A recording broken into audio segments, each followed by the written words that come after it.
সুপ্রিয় দর্শক মণ্ডলী, আসসালামু আলাইকুম। সবাইকে স্বাগত বাংলাদেশ টেলিভিশন চট্টগ্রামের নিয়মিত আয়োজন প্রবাস জীবন অনুষ্ঠানে। এই অনুষ্ঠানে আমরা প্রবাসীদের জীবন ও কর্ম নিয়ে আলোচনা করি। আজ আমাদের সাথে আছেন আবু শাহাদাত সায়েম। সায়েম, আপনাকে স্বাগত। ধন্যবাদ আপনাকে। শুরুতেই আমরা আমাদের দর্শকদের উদ্দেশ্যে জানতে চাইব যে আপনি কেন বিদেশ গিয়েছিলেন? আসলে প্রবাসে যাওয়ার উদ্দেশ্য সবারই একটাই থাকে, একটা ভালো লাইফ লিড করার জন্য। হয়তোবা দেশে কিন্তু করা যায় না এমনটা না, অনেকের দ্বারা হয়তো সম্ভব হয়ে ওঠে না, হয়তোবা ভাগ্য ফেভার করে না, এরকম কিছু একটা হয়। তো আমার ক্ষেত্রেও তার ব্যতিক্রম কিছু না। ও জীবনে একটু ভালো লাইফ লিড করার উদ্দেশ্যে কিন্তু প্রবাসে যাওয়া। আপনি যেদিন বাংলাদেশ ত্যাগ করেছিলেন, বিদেশের মাটিতে পা রাখার যে অনুভূতি ছিল সেটা কেমন ছিল? যেদিন যাব বা যাওয়ার আগ মুহূর্তে এটা আমাদের একটা কল্পনায় থাকে, কিন্তু এটা অন্যরকমভাবে, মানে বিদেশ বা দুবাই শহরটা অনেক সুন্দর, এই ধরনের একটা চিন্তাভাবনা ছিল। কিন্তু বাস্তবতা কিন্তু ভিন্ন এটার। আপনারা কিন্তু জানেন, বিশেষ করে এই মধ্যপ্রাচ্য দেশগুলোর কিন্তু এই পিঠ ও পিঠ, দুইটা পিঠ থাকে সবসময়। তো আমরা কিন্তু যেটা সুন্দর সেটা চিন্তা করে যাই, কিন্তু আমাদের সাথে কিন্তু সেটা হয়ে ওঠে না। যারা বিশেষ করে আমরা এমপ্লয়ার যারা যাই আর কি, তাদের সাথে এটা হয়ে ওঠে না। তবে দিন শেষে একটা তো আনন্দ ছিলই। যাওয়ায় আনন্দ ছিল। চ্যালেঞ্জটা কী ছিল? ওখানে যাওয়ার পরে কী কী প্রতিবন্ধকতা পেয়েছেন? ওখানে বিশেষ করে হচ্ছে ওখানের পরিবেশের সাথে মানিয়ে নেওয়াটা খুব একটা চ্যালেঞ্জিং বিষয় ছিল। এটা সবার ক্ষেত্রে হয়ে থাকে। তো আমার ক্ষেত্রে বর্তমান যারা যে এই প্রজন্ম যারা যাচ্ছে তাদের ক্ষেত্রে একটু কিছুটা ভিন্ন আমার মনে হয়। কারণ হচ্ছে আপনারা হয়তো জানেন, অতীতে যারা দুবাই বা মধ্যপ্রাচ্যের দেশগুলোতে যাইতো, তারা একটু মানে অন্যরকমভাবে ওখানে জীবনযাপন করতো। কিন্তু বর্তমানে আপনারা হয়তো বিশেষ করে এই ফেসবুকে এখন দেখলেই বুঝতে পারবেন, ওখানে আর বাংলাদেশ আর বিদেশের মধ্যে তেমন একটা কোনো পার্থক্য নেই।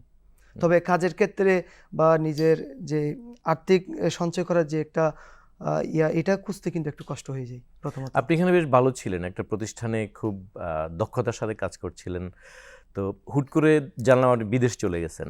তো সেখানে বিদেশ যাওয়ার পরে আপনার এখানে যে প্রফেশনটা ছিল, যে দক্ষতা ছিল, একই কাজে গিয়েছেন না অন্য কাজে গিয়েছেন?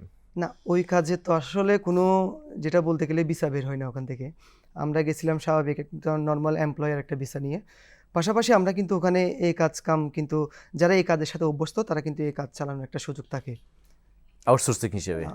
আউটসোর্সিং। ওখানে আপনার বর্তমান অবস্থানটা কি করছেন আপনি? আমি হচ্ছে একটা বিল্ডিং মেটেরিয়ালস ব্যবসার সাথে জড়িত, পাশাপাশি হচ্ছে আপনার সাংবাদিকতায় আছি। আমি যখন আপনাকে যে মধ্যপ্রাচ্যে যখন যুদ্ধ চলছিল তখন একবার ফোন করেছিলাম পরিস্থিতি জানার জন্য। আপনি আপনার অভিজ্ঞতা বর্ণনা হ্যাঁ। করেছিলেন। সময়টা আসলে তখন কোনো অনিশ্চয়তা কাজ করেছিল কিনা, কিংবা ভবিষ্যৎটা কোনো অনিশ্চয়তা আছে কিনা? না, এই ক্ষেত্রে আমাদের কিন্তু একটা আমিরাত সরকারের উপর একটা আত্মবিশ্বাস কিন্তু আমাদের থাকে সবসময়। তারা কিন্তু মানে যারা ভিনদেশী আছে তাদের প্রতি কোনো আঘাত সহজে আসতে দেয় না। এদের এই ক্ষেত্রে তারা খুবই রেস্ট্রিক্টেড এটা এই বিষয়ে। এটা কি তাদের দক্ষতা, তারা আপনাদেরকে সেভ করে, নাকি যারা হামলা করে তাদেরই একটা কৌশল? না, তারা কিন্তু আমাদেরকে সর্বোচ্চ সেভ করার চেষ্টা করে। তাদের নাগরিকদের? তাদের নাগরিক তো অবশ্যই আরও বেশি থাকবে, এটা প্রায়োরিটি। আচ্ছা। তো আপনি ওখানে যে কালচারাল যে পার্থক্যটা আছে, ধরুন ভাষাগত একটা পার্থক্য ছিল, তাদের জীবন আচার একটা পার্থক্য ছিল, ফুড হেবিডে একটা পার্থক্য আছে, জিনিসগুলোর সাথে অ্যাডজাস্ট কীভাবে হয়েছেন? ওইটা একটু কষ্ট হয়। এটা প্রথমে গিয়ে তো মনে করেন স্বাভাবিক, ধরেন যারা কেউ 20 বছরে যাচ্ছে, কেউ 25 বছরে, কেউ 30 বছরে, স্বাভাবিক সবাই কিন্তু আগে আমরা কিন্তু বাংলা ভাষায় কথা বলি এখানে, আমাদের মায়ের ভাষায় কথা বলি। তো ওখানে গিয়ে দেখা যায় কি আহ, আহ, কেউ হিন্দি বলতেছে, কেউ আপনার আরবি বলতেছে, কেউ অন্যান্য ভাষায় কথা বলতেছে। তো বিভিন্ন কাজে কামে কিন্তু এটা কিন্তু আমাদের একটু কষ্ট হয়ে যায়। তবে পরবর্তীতে 6 মাস 1 বছরের মধ্যে এগুলো অ্যাডজাস্ট হয়ে যায় মোটামুটি কালচারের সাথে। প্রবাস জীবন থাকতে পরিবারের সাথে যেই সম্পর্কের, এখন ফোনে পাওয়া যায়, বিভিন্ন অ্যাপসে পাওয়া যায়, সেটা ঠিক আছে, তারপরও যে বন্ডিংটা এখানে দিনে আপনার অফিস বা নিজের কর্মস্থল থেকে যখন ঘরে ফিরি স্বজনের বুকে টেনে নেওয়ার যেই আনন্দটা, সেটা তো ওখানে একটা শূন্যতা আছে। এটা, এই ফিলিংসটা কেমন ছিল এবং সেটা ভারসাম্য কীভাবে রাখছেন? এটা হচ্ছে আমাদের একটা সকল প্রবাসীদের একটা টাইম থাকে, নির্দিষ্ট টাইম, এবং পরিবারও ওই সময়টার জন্য বসে থাকে। আপনি দেখবেন কি, আমি যদি ওই সময়ে কখনো ফোন না দিই পরিবারে, ওরা কিন্তু একটা চিন্তায় পড়ে যায়। তো এখন সকলের একদম আমার ক্ষেত্রে হোক যাদের সবার সকল প্রবাসীর ক্ষেত্রে একটা নির্দিষ্ট টাইম থাকে যে আপনি কাজ শেষ করে একটা বিরতি হোক বা কাজ শেষে হোক 1 ঘন্টা 1.5 ঘন্টা পরিবারের জন্য একটা সময় থাকে এবং এটা খুবই আনন্দের। প্রবাসীদের বিভিন্ন সামাজিক দায়বদ্ধতা থাকে, আপনাদের অনেকগুলো অর্গানাইজেশন আছে, ওগুলো কীভাবে ফাংশন করে, ওগুলোর সাথে আপনার সম্পৃক্ততা কেমন? আসলে আমি যেহেতু সাংবাদিকতায় আছি, আমিও চেষ্টা করি আমাদের প্রবাসীদের বিভিন্ন সুখ দুঃখের কথা আপনাদের সামনে তুলে ধরার জন্য। তো আসলে বর্তমান যে প্রজন্ম প্রবাসে অবস্থান করতেছে তাদের চিন্তাভাবনা কিন্তু অতীতের মতো না, তারা খুবই অ্যাডভান্স। আপনার যেসব প্রোগ্রাম আমরা যেসব জিনিস এখানে মিস করি বলে আপনারা মনে করেন, এগুলো আসলে তেমন একটা হয় না। এখানে কিন্তু আমাদের সকল কিছু হয়, একদম ঘোরাফেরা, বিভিন্ন আড্ডা, আপনার বিভিন্ন বাৎসরিক প্রোগ্রাম, ঈদ বলেন, কোরবান বলেন, সব কিছু এখানে আমরা কিন্তু মোটামুটি চেষ্টা করি করার জন্য এখানে। শুধু আমি না, এবং সকল প্রবাসী এখন। কীরকম, কোন অর্গানাইজেশনের অধীনে? এটা হচ্ছে যা ব্যক্তিগত, কেউ সাংগঠনিকভাবে করে, কেউ ব্যক্তিগতভাবে করে, কেউ পারিবারিকভাবে করে, এভাবেই চলে এটা। আপনাদের ওখানে যে প্রবাসী কমিউনিটি আছে, ওই সংঘবদ্ধ যে সংগঠনগুলো আছে, এগুলোর সাথে আপনার সম্পৃক্ততা কেমন? আলহামদুলিল্লাহ, ওদের সাথে আমার ভালো, যেহেতু কোনটার সাংবাদিকতা আছে। সাথে আছেন? বিশেষ করে যেহেতু হাটাজারিতে আছে একটা এখানে জনপ্রিয় সংগঠন হচ্ছে হাটাজারি সমিতি, ওটার সাথে আমার খুব ভালো সম্পর্ক, যেহেতু আমি হাটাজারির পাশাপাশি আপনার বাংলাদেশ সমিতি বলেন বা বাংলাদেশ সমিতির বিভিন্ন শাখা আছে তাদের সাথে, এবং সাংবাদিকতার যে সংগঠনগুলো আছে ওদের সাথে ভালো সম্পর্ক, ভালো বলতে প্রবাস জীবনে থেকেও এলাকায় উন্নয়নে বা বিভিন্ন মানুষের বিপদে আপদে যে কন্ট্রিবিউশন রাখার একটা, আমরা অতীত থেকেই দেখে আসছি প্রবাসীরা বিভিন্ন জনের সুখ দুঃখে পাশে থাকে। আপনাদের ওই অবস্থানটা কেমন? ওইটা তো আসলে খুবই মজার, যখন দেশের বিপদে আপদে আমরা কন্ট্রিবিউট করতে পারি, এটা আসলে একটা আনন্দের। সবাই চেষ্টাও করে এটা, আপনারা কিন্তু বিভিন্ন পত্রপত্রিকায় দেখেছেন কিন্তু প্রবাসীরা প্রচুর অবদান রাখে, এবং এটা খুব হাসি খুশিতে করে এরা কিন্তু প্রবাসীরা বিশেষ করে। আপনি আসা যাওয়ার ভিতরেই থাকেন, আমাদের বিমানবন্দরগুলোর কি অবস্থা? ওখানে সরকার আপনাদের জন্য আর কি ব্যবস্থা নিলে পরে আপনারা আরেকটু রিল্যাক্স থাকবেন, আরেকটু কমফোর্ট ফিল করবেন, যেটা সরকার পদক্ষেপ নেওয়া বলে মনে করেন? এটা হচ্ছে, দেখেন, বিশেষ করে আমি তো আরব আমিরাতে থাকি, আমি যখন ওই দিক থেকে আরব আমিরাত এয়ারপোর্ট ক্রস করি তখন আমার কোনো ভয় থাকে না। এদিক থেকে যাওয়ার সময় এয়ারপোর্টে মোটামুটি কোনো একটা ভয় থাকে না, ইমিগ্রেশন পর্যন্ত।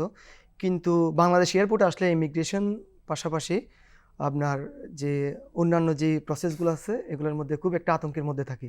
এটা হচ্ছে আমাদের বাংলাদেশ সিস্টেমের কারণে কিছু জায়গায় হয়রানি হইতে হয় এটা। তো এটা আমি চাই বাংলাদেশ সরকার একটু নজর দিক ওইদিকে, যাতে প্রবাসীরা অন্তত একদম নির্ভয়ে যাতে এই এয়ারপোর্টটা ক্রস করতে পারে আর কি। বিভিন্ন ক্ষেত্রে আপনি একটা লাগেজ বলেন, ব্যাগেজ বলেন, যাই বলেন, এই ক্রস করার সময় একটা কিন্তু আতঙ্ক থেকে যায়, কিন্তু ওই দেশ থেকে আপনি একদম নির্ভয়ে আসতে পারবেন।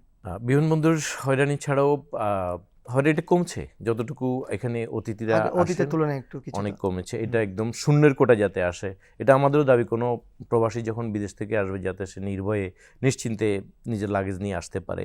এবার আসবে একেবারে ব্যক্তিগত প্রশ্নে, আপনার প্রবাস জীবন কতদিন কন্টিনিউ রাখবেন? আপনি কি দেশে সেটেল হবেন না ওখানেই ফ্যামিলি শিফট করে চলে যাবেন? আমার প্রবাস জীবন বেশি দিন হয় নাই, 4 বছর প্লাস। তো চিন্তাভাবনা আছে বেশি দিন করার না, কারণ হচ্ছে দিন শেষে তো দেশের মাটির টানটা তো আপনারা বুঝতে পারতেছেন। তো চিন্তাভাবনা আছে কোনো এক সময় হয়তো যত আর্লি সম্ভব হয় চলে আসার, দেশে কিছু একটা করার সম্ভব চিন্তাভাবনা আছে। যারা এখন প্রবাসে যেতে চায়, আপনি যে বিষয়ে গিয়েছিলেন হয়তো বা আত্মীয় স্বজন আছে সেটা যথাযথভাবে পেয়েছেন, অনেকে সেটা পায় না। তো এই দেশ থেকে যারা যায় তাদের জন্য, যুবক যারা প্রবাস জীবনের স্বপ্ন দেখে, তাদের জন্য আপনার সাজেশন কি? প্রবাসে আপনার রিলেটিভ থাকা দরকার আছে, তবে দেখা যায় কি অনেক রিলেটিভও কিন্তু ওখানে গিয়ে কি বেমানি করে, ওগুলো থেকে সাবধান, বিশেষ করে দালাল থেকে সাবধান থাকতে হয়। আর হচ্ছে আপনার যদি কোনো একটা যোগ্যতা থাকে, ভাষাগত বলেন বা কোনো একটা হাতের কাজ, বিভিন্ন টেকনিক্যাল কাজকর্ম যদি শিখে যেতে পারে, ভাষা শিখতে বেশি দিন সময় লাগে না। ভাষা শিখতে কিন্তু আমরা তো মোটামুটি সবাই এখন তো ইংলিশ টুকটাক সবাই পারে, ওখানে এই অল্প ইংরেজি আমরা জানতে হয়, পাশাপাশি হিন্দিও কিন্তু আপনি দেখবেন এখন হয়তো বা বাংলায় কখনো ইন্ডিয়াতেও যায় নাই বা দুবাইতেও যায় নাই, হিন্দি পারে। তো ওখানে বিশেষ করে মধ্যপ্রাচ্যে হিন্দি চর্চা একটু বেশি, পাশাপাশি ইংলিশ, ওই দুইটা ভাষা একটু জানলে, পাশাপাশি একটা হাতের কাজ, কোনো একটা টেকনিক্যাল কাজ যদি জানা থাকে আপনার, তাহলে আপনি মোটামুটি ওখানে গিয়ে কিছু একটা করতে পারবেন। সময় লাগে তবে, তো যদি আপনার ওই টেনে নেওয়ার মতো কেউ একজন থাকে বা এই ব্রাদার কেউ একজন থাকে তাহলে একটু সহজ হয়, আর যদি না থাকে একটু কঠিন হয়, তবে ইনশাল্লাহ এটা সম্ভব যদি কিছু একটা জানা থাকে আপনার। প্রবাস জীবনে আপনার সবচেয়ে কষ্টের যে সময়টা ছিল এটা যদি আমার দর্শকদের সাথে বলতেন। এটা হচ্ছে আমি যখন এই যে আবার শুরুর দিকে যাচ্ছি, আমি যখন গেলাম তখন খুব একটা খুশি মনে গেছিলাম। কারণ থাকে না মানুষের একটা চিন্তা এটা এমন হবে, অমন ও এর আগে যারা ওখানে ছিল তারা ঘুরতেছে ফিরতেছে দেখলাম। তা আমার মনে হচ্ছিল কাজ করব, ঘুরবো ফিরবো, সুন্দর দেশটাকে দেখবো, উপভোগ করবো। এরকম একটা চিন্তা ভাবনা ছিল। তো যারা আমরা দেশে থাকি তারা তো জানেন আমরা এই বড় একটা খাটের মধ্যে ঘুমাই, স্বাভাবিক বাসার মধ্যে যারা দেশে থাকে। তো ওখানে গেলাম প্রথমে এয়ারপোর্ট থেকে নামলাম, নামার পর সুন্দর দেশটা খুব সুন্দর। দামি একটা গাড়িতে করে আমাকে রিসিভ করলো আমার এক রিলেটিভ। রুমে গেলাম, চিন্তা ভাবনা তখন অবধি ছিল অনেক বড়, বড় কিছু একটা বড় হবে বা সুন্দর থাকবে। কিন্তু যে মুহূর্তে আমি রুমে গেলাম দেখলাম প্রথমত ওখানে লাইট সব বন্ধ, রুমের মধ্যে সবাই ঘুম। আচ্ছা কি করলাম এর মধ্যে, খাওয়া দাওয়া করলাম এক পাশে, খাওয়া দাওয়া করে গেলাম। আমার এক আমার চাচা, আপন চাচা, উনি আমার বিছানা দেখাই দিল। দেখলাম এটা কি আপনার হাত দিয়ে ভাবলে সর্বোচ্চ 2 হাত হবে। ওই 2 হাতের মধ্যে আপনাকে ঘুমাইতে হবে, ওই 2 হাতের মধ্যে আপনাকে গড়াগড়ি গড়াগড়ি করতে করতে হবে। এ হচ্ছে কথা। তো এরপর এটা 2, 4, 5 দিন 1 সপ্তাহ পর মোটামুটি মানিয়ে নিলাম।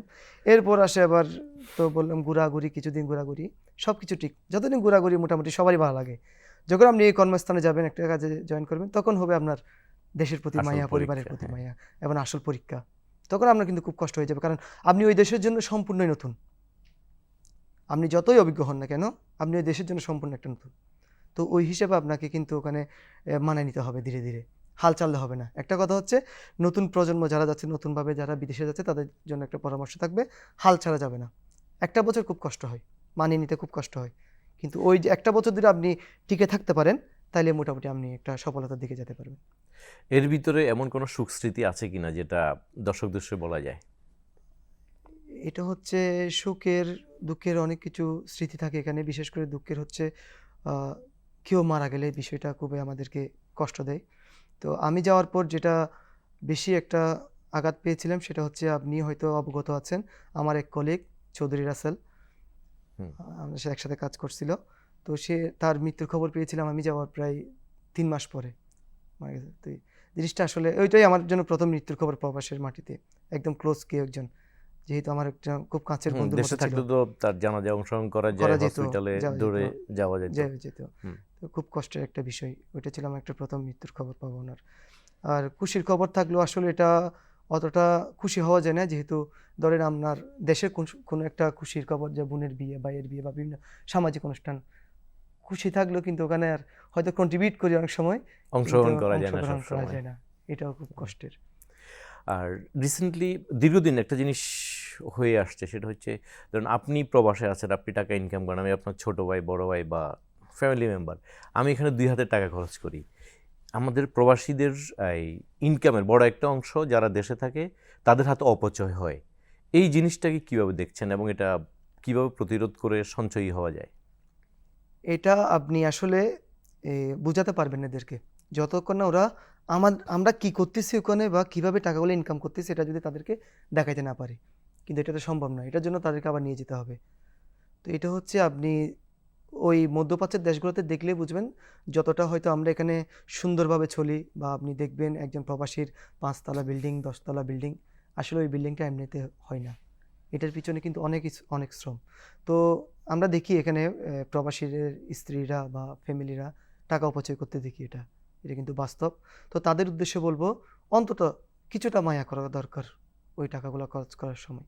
প্রবাসীদের এখানে যে ফ্যামিলি মেম্বাররা থাকে তাদের নিশ্চয়তার জন্য সরকার ডিসি অফিসে একজন ম্যাজিস্ট্রেটের নেতৃত্বে প্রবাসী ডেস্ক রেখেছেন, আবার এসপি অফিসে একটা ডেস্ক আছে। এই ডেস্কগুলোর সেবা কখনো আপনার নিতে হয়েছে কি না, বা আর কি করলে পরে এই সেবাগুলো আরও গণমুখী হয়? এই ধরনের সেবা আমার এখনো অবধি নিতে হয়নি, তবে আমি দেখেছি অনেকে নিল যেরকম। তো এই বিষয়টা হচ্ছে আসলে হয়রানিও বেশি হয় কিন্তু প্রবাসীরা এই দেশে। কীরকম? আপনার প্রবাসীরা যারা প্রবাসমুখী একটা পরিবারে, যখন আমার বাবা যখন প্রবাসে সেটেল, স্বাভাবিক তার ছেলেদেরকে সেই চেষ্টা করবে, কারণ তার লিঙ্কটা হচ্ছে ওখানে। সে চাইবে, সে তো আর এখানে কোনো লিঙ্ক নেই, তো সেও টানবে তার ছেলেকে প্রবাসে। তখন তার ছেলে তার পরিবারটা অনেক সময় কি হয়ে যায়, ঘরের মধ্যে কোনো ছেলে থাকে না, মেয়েদের অনেক মেজরিটি দেখবেন এরকম পুরুষ চলে যায়, পুরুষ চলে ফ্যামিলি যায়, ফ্যামিলি পুরুষ শূন্য হয়ে হ্যাঁ যায়। পুরুষ শূন্য হয়ে যায়। তো ওই ক্ষেত্রে কিন্তু বিভিন্ন হুমকি দামকির সম্মুখীন হয় ওই পরিবারগুলো। বিভিন্ন অতীতেও আমরা দেখছি বা এখনো দেখতেছি জিনিসগুলা এই সরকারে। তো এটা একটু সরকারের পদক্ষেপ নেওয়া দরকার। প্রবাসীর পরিবারে একটা সিকিউরিটির বিষয়টা একটু কঠিন করা দরকার। ডেস্ক আছে, হেল্প করে। এটা আসলে প্রবাসীদের ভিতরে প্রসেসটা এই সচেতনতা আছে কিনা, মানে ওনারা জানেন কিনা যে এই অফিসগুলোতে ওনাদের জন্য স্পেশালাইজড কক্ষ আছে, অফিসার অ্যাসাইন করা আছে? জানলেও যে আমাদের দেশে একটু প্রসেসটা একটু কঠিন, সেজন্য অনেকে আসতে চায় না। প্রবাসীদেরকে নিয়ে সরকার গণশুনানি করছে তাদের সমস্যা শোনার জন্য, সমস্যা সমাধানের জন্য। এই বছরই জনাব তারেক রহমানের নেতৃত্বে যখন সরকার গঠন হলো, এরপরেই ডিসি অফিসগুলোতে একদম ডেডিকেটেডলি প্রবাসীদের জন্যই গণশুনানি হয়, তাদের সমস্যা শোনা হয়, তাদের সমস্যা সমাধানের জন্য পথ বাততে দেওয়া হয়। এই বিষয়গুলো আপনি যেহেতু ওখানে গণমাধ্যমে কাজ করেন, আপনাদের প্রবাসীদের নলেজে কেমন আছে যে আমি এই সমস্যায় পড়ছি, আমি অমুক জায়গায় নক করব, এই সচেতনতার জন্য আপনারা কোনো পদক্ষেপ নিতে পারেন কিনা? এটা আমরা চেষ্টা করি ওখান থেকে যারা গণমাধ্যম কর্মীরা আছি তারা বিভিন্ন সময় বিভিন্ন আপডেটগুলো দেওয়ার চেষ্টা করি, কোন সমস্যার জন্য কোন জায়গায় যেতে হয়। কিন্তু দিন শেষে তারপরেও প্রবাসীরা কিন্তু এটা প্রবাস জীবনে এটা হয়ে ওঠানো একটা কঠিন হয়ে যায়। কঠিন হয়ে যায় যেহেতু যারা বা ব্যবসা বাণিজ্য করে তাদের একটা সময় থাকে, কিন্তু যারা চাকরি করে তাদের আসলে লিমিটেড সময়। আপনি হয়তো জানেন যে দুবাই আলাবের ওখানে কিন্তু আমাদের বাংলাদেশিদের সংখ্যা বেশি। ওই জায়গাতে আপনি একদম সময় হচ্ছে একদম বাঁধা সময়। আপনি এই সময় থেকে এই সময় কাজে যাবেন, এসে আপনার এই সময়টা রেস্ট করতে হবে, এর বাইরে গিয়ে এটা আবার কাজে জয়েন করতে হবে। 2 শিফটে কাজ থাকে বেশিরভাগ। মানে ওরা এমনও মানুষ আছে ওখানে যে পুরা বাড়িতে আসার আগ পর্যন্ত একটা দিন কোথাও নড়তে চড়তে পারে নাই, এরকম খুব কষ্ট হয়ে যায়। বা কোনো একটা ভিসা সংক্রান্ত বিষয় নিয়ে ওইরকম বের হয় আর কি। এগুলো হয়ে ওঠে না আসলে। যারা কিন্তু একটু এডুকেটেড বা যারা একটু জানে, যারা একটু এখন বর্তমান ওই সোশ্যাল মিডিয়ার সাথে নিয়মিত টাচের মধ্যে থাকে, তারা কিছুটা এখন এগুলো সেবাগুলো নিচ্ছে। তবে 50% পাচ্ছে না এখনো। সেবা দেওয়ার জন্য এখানে সরকারি সংস্থাগুলো আমি বলবো এক পায়ে খাড়া আছে। আমি একটা উদাহরণ দিই। এক রাতে এক বাড়িতে ডাকাত পড়েছিল। ওরা থানায় ফোন না করে প্রবাসে ফোন করেছিল রাতের বেলায়। ওই প্রবাসী থানায় ফোন করার পরে পুলিশ গিয়ে ওই পরিবারকে রক্ষা করে, এমন ঘটনা চট্টগ্রামে আছে। তো যেই কথার সাথে কথা যেটা বলে ফেলা যে আপনি যেহেতু গণমাধ্যমে আছেন, প্রবাসী যারা আছেন, সরকারি অফিসগুলো যে সেবাগুলো দেয়, এই বিষয়গুলো আপনারা যাতে প্রবাসীদের সামনে তুলে ধরেন, ওনারা যাতে যে সিকিউরিটির বিষয়টা, নিরাপত্তার বিষয়টা আপনারও দাবি আমারও দাবি, সরকারি সেবাগুলো যাতে তারা পায়, এই সচেতনতার জন্য আপনারা পদক্ষেপ নিতে পারেন। না, এটা তো আমি বললাম আমরা কন্টিনিউ করি এবং আমাদের যে বাংলাদেশ দূতাবাস এবং কনসুলেট প্রাঙ্গণ আছে এখানে কিন্তু বিভিন্ন প্রোগ্রাম হয়ে থাকে, এগুলো নিয়ে সচেতনামূলক বিভিন্ন প্রোগ্রাম হয়ে থাকে এবং এগুলোতে বিভিন্ন প্রবাসীরা অংশগ্রহণও করে এবং সবার জন্য উন্মুক্ত থাকে মোটামুটি। তো চেষ্টা করে আমাদের যে মিশনগুলো আছে এগুলো কিন্তু মোটামুটি প্রবাসীদের কানে পৌঁছাই দেওয়ার জন্য চেষ্টা করে, সর্বোচ্চ চেষ্টা করে। তারপরেও অনেক সময় অনেক প্রবাসীরা এটা কি আমি বুঝি না আসলে, এটা কি বইয়ের জন্য যায় না কি সময়ের জন্য যায় না। তবে আমি এই সরকারকে ধন্যবাদ জানাই, কিন্তু তারা এই সরকার কিন্তু এই প্রবাসীদের জন্য মানে অনেকগুলা অনেকগুলো পদক্ষেপ পদক্ষেপ নিয়েছে। গ্রহণ নিচ্ছে। তো এটার জন্য অবশ্যই ধন্যবাদ জানাই তাদেরকে এবং আমি এটা আশা করব ভবিষ্যতে যাতে তারা আরো একটু কঠোর হয় এবং প্রবাসীদেরকে আরো একটু বিশেষ সুবিধা দেওয়া হয়। হ্যাঁ, সুবিধার জন্য সরকার কাজ করছে। আপনাদের ওখানে যে কনসুলেট আছে, ওনাদের যেই অ্যাক্টিভিটিসগুলো ছিল আগে এবং বর্তমানে, এই পরিবর্তনটা আপনার পরিলক্ষিত হ্যাঁ, এটা হয়েছে কিন্তু কিনা? দৃশ্যমান। এটা কিন্তু দৃশ্যমান আগের চেয়ে এখন বর্তমানে যে সরকারের এই পদক্ষেপগুলা। আপনার ওখানে যেই পরিষেবাগুলো আছে, আর কি করলে বলে প্রবাসীরা আরও স্মুথলি, আপনার একজন প্রবাসীর পাশে যখন আমি দাঁড়াবো, উনি যখন একটা টাকা বেশি ইনকাম করবেন, আমার রেমিটেন্সে হাওয়া লাগবে, আমার অর্থনীতিতে সেটা প্রভাব পড়বে। তো সেই রেমিটেন্স প্রবাহ বাড়ানোর জন্য সরকার আর কি পদক্ষেপ নিতে পারে? সরকার একটা পদক্ষেপ নেওয়াটা খুব জরুরি, সেটা হচ্ছে ওখানে একটা পাসপোর্টের জন্য একটা যে মেশিন বলে ওটা একটা ওখানে ইনস্টল করা খুবই দরকার। আমরা দেখি ওখানে ইন্ডিয়া বিভিন্ন দেশগুলোতে কিন্তু ওখানে কিন্তু ওদের দূতাবাসের মধ্যে বা কনসুলেট অফিসের মধ্যে একটা পাসপোর্টের থাকে, মেশিন থাকে, ওখান থেকে সরাসরি কিন্তু প্রিন্ট হয়ে যায়। কিন্তু বাংলাদেশ এম্বাসিতে কিন্তু এটা হয়ে ওঠে না। আমরা ওখানে পাসপোর্টের জন্য ফর্ম জমা দিই রিনিউ করার সময়, ওইটা ওখান থেকে এখানে ফর্মটা আসে, এখান থেকে প্রিন্টেড হয়ে আবার ওই দেশে যায়, একটা একটা সময় চলে যায়। ওই জিনিসটা একটু নজর আনা দরকার।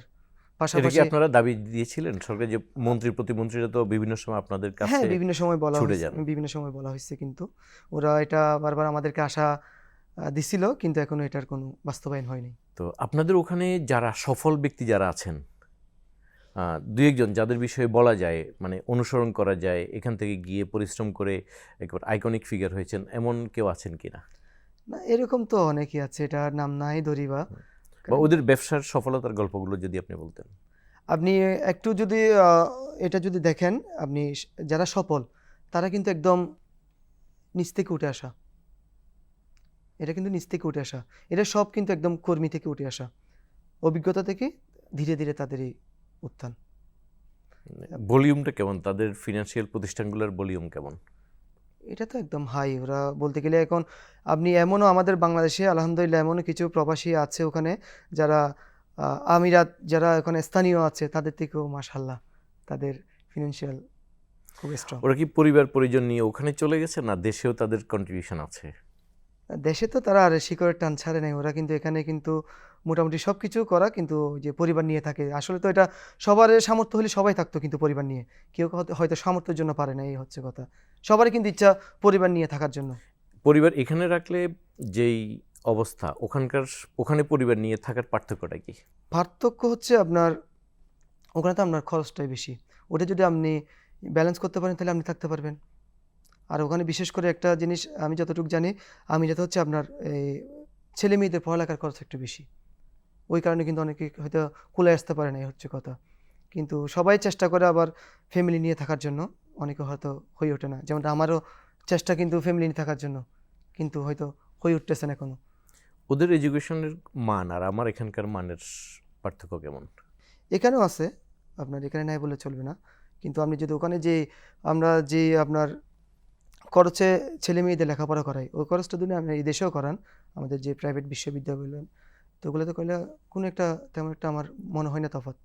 মানে কোয়ালিটি, আমাদের কোয়ালিটি এডুকেশন কোয়ালিটিও কোয়ালিটি একই, কিন্তু হচ্ছে আমাদের এখানে আপনার ওই যে পার্থক্য কিছু নিম্নবিত্ত কিন্তু উচ্চ, ওইটাই খরচ, পার্থক্য, খরচের উচ্চশিক্ষার বিষয় পিছনে যে খরচ। বিষয় আর কি, ওইটাই আর কি, আর কিছু না। ওখানে কিন্তু আপনি ওখানে যে খরচে কিন্তু পোলাবেন আমরা লেখাপড়া করাই যারা, তো ওই খরচটা যদি আপনি এখানে ছেলে মেয়েদের পিছনে খরচ করেন, কিন্তু কোয়ালিটি সেমই হবে। আমাদের অনেক প্রবাসী অনুষ্ঠানে এসে ওনাদের এই বাচ্চাদের পড়ালেখার খরচের বিষয়ে কথা বলেছেন, আবার সুবিধাও চেয়েছেন, যেহেতু ওনারা দেশে থাকেন না, ওনাদের পরিবার পরিজন নার্সিংও করতে পারেন না, টাকার পিছনে বা দায়িত্ববোধের কারণে ওনারা দেশের বাইরে সময় দিতে হয়। তো ওই বাচ্চাদের বিশেষ ব্যবস্থার জন্য এখানে কিছু প্রস্তাবনা আসছে, তাদের খরচে কিছু ছাড় দেয়া বা ভালো প্রতিষ্ঠানে কোটা রাখার বিষয়টা, কোটা নিয়ে যদি আন্দোলন হয়েছে, প্রবাসীদের ফ্যামিলিগুলোকে এক্সট্রা নজর দেওয়ার জন্য তাদের দাবি আছে। এই বিষয়ে আপনার মতামত কি? না, ওটা আপনার গতানুগতিক থাকার দরকার, সবার সমান অধিকার থাকা দরকার, ওটা একটু বৈষম্য হয়ে যায়, ওইটা একটু বৈষম্য হয়ে যায়। প্রবাসীরা তো আপনার অতটা খারাপ পরিস্থিতি না আসলে বলতে গেলে। না, খারাপ না, ওই যে উনি যে উনার অনুপস্থিতি, টাকাই তো সব না, গার্জিয়ানশিপ হ্যাঁ, প্রয়োজন হয়। ওইটা একটু নজরদারি করা দরকার, যেহেতু ওদের গার্জিয়ান অনুপস্থিত, সেক্ষেত্রে একটু ফেসিলিটি দেওয়া দরকার। কি কি ফ্যাসিলিটি এনশিওর করা উচিত বলে মনে করেন? ওই নিরাপত্তার বিষয়টা অ্যাকচুয়ালি সবচেয়ে বড় বিষয় হচ্ছে নিরাপত্তার বিষয়। নিরাপত্তা। ধন্যবাদ আবু সাদাত সায়েম। সুপ্রিয় দর্শক মণ্ডলী, এতক্ষণ আমরা একজন প্রবাসীর জীবন ও কর্ম নিয়ে আলোচনা করেছি। উনি উনার ব্যক্তিগত অবস্থান থেকে প্রবাসীদের জন্য সরকার কিছু পদক্ষেপ নেওয়ার যে প্রস্তাবনা দিয়েছেন, বিশেষ করে প্রবাসী আমাদের যেই দূতাবাস বা কনসুলেট অফিসগুলো আছে, সেখানে যদি পাসপোর্ট রিনিউ করার তাৎক্ষণিক সুযোগ সুবিধা থাকে, সেটা প্রবাসীদের উপকার হবে। এর পাশাপাশি দীর্ঘদিন আমাদের এয়ারপোর্টে লাগেজ কাটার যে বিষয়টা আছে, সেটা উনি স্বীকার করেছেন অনেক কমেছে, বাট সেটাকে একেবারে শূন্যের কোটায় আনার জন্য তার দাবি। পাশাপাশি যারা অবৈধ ব্যবসার সাথে জড়িত, আমাদের বিমানবন্দরগুলোতে নিয়মিত যে চোরাচালান ধরা পড়ে, এই জিনিসটা আরও কঠোর হস্তে দমনেরও উনি দাবি তুলেছেন। এরপর আমাদের যারা প্রবাসী ভাই ব্রাদার দেশের বাইরে আছেন, তাদের পরিবারের নিরাপত্তার বিষয়টি উনি দাবি তুলেছেন। এই দাবিগুলো আমাদের সংশ্লিষ্ট মন্ত্রণালয় তদারকি করবে, আমাদের সংস্থাগুলো তদারকি করবে বলে আমাদের বিশ্বাস। আজ এ পর্যন্তই। অন্য কোনো একদিন অন্য কোনো অনুষ্ঠানে আবারও দেখা হবে। ততদিন ভালো থাকুন, সুস্থ থাকুন। বাংলাদেশ টেলিভিশন চট্টগ্রামের সঙ্গেই থাকুন। আল্লাহ হাফেজ।